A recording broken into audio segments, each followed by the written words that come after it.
Friends, आज की story बहुत ही शिक्षाप्रद है और नॉलेजेबल है, इसलिए स्टोरी को बीच में ना छोड़ देना, पूरा सुनना। तो चलिए सुनाती हूँ। हिरण्यकश्यप के राज्य में 4 बहनें रहती थी, नींद, प्यास, भूख और उम्मीद। इन चारों में एक बार झगड़ा होता है।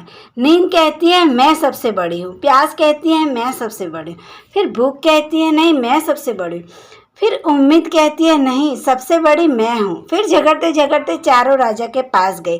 राजा ने उनकी बातें सुनी। फिर सबसे पहले राजा ने नींद से सवाल किया, नींद बता तू कैसे सबसे बड़ी है। नींद बोलती है मैं इस तरह से बड़ी हूँ क्योंकि मेरे लिए सब खाट पलंग बनवाते हैं और बिस्तर सजाते हैं, तब जाकर के मैं सो जाती हूँ, वरना तो मैं नहीं सोती। राजा ने पूरे राज्य में सूचना दिलवाई कि कोई भी पलंग न बिछाए और इस पर ना बिस्तर लगवाए। फिर देखते हैं नींद को जब नींद आएगी तब वह कहाँ पर सोती है।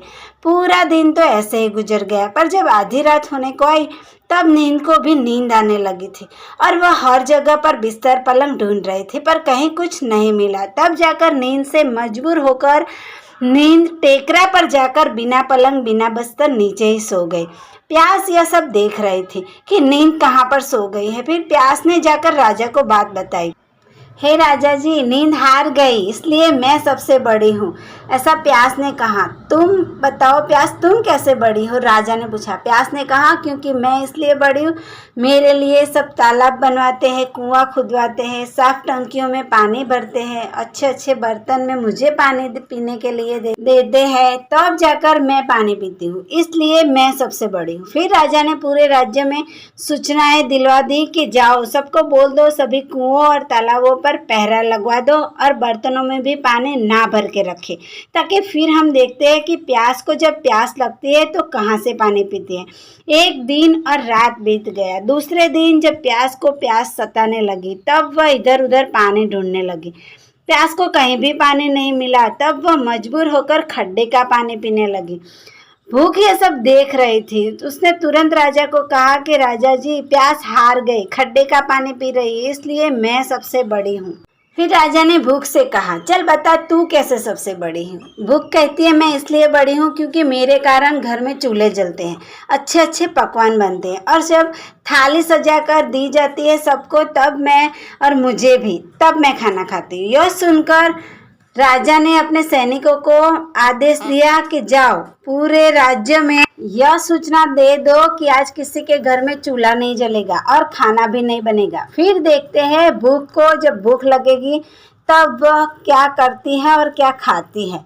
पूरा दिन और रात बीत गया। जब सुबह हुई तो भूख को भूख सताने लगी, तब वह इधर उधर खाने की तलाश में भागने लगी।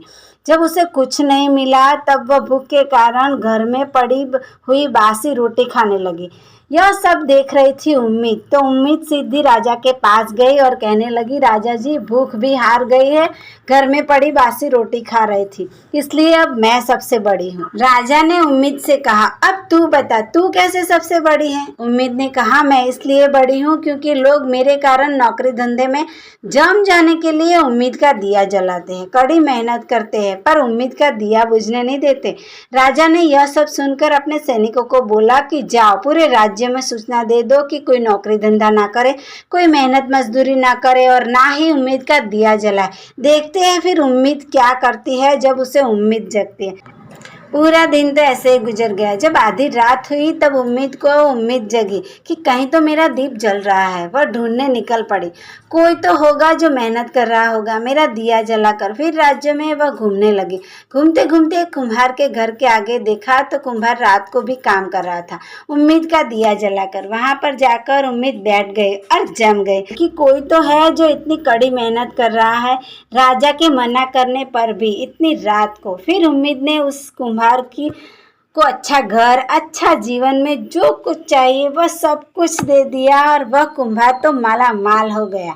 फिर दूसरे दिन राजा को यह बात पता चली कि उम्मीद का दिया कुम्हार ने चालू रखा था, तो सबसे बड़ी उम्मीद है ये राजा ने घोषणा कर दी।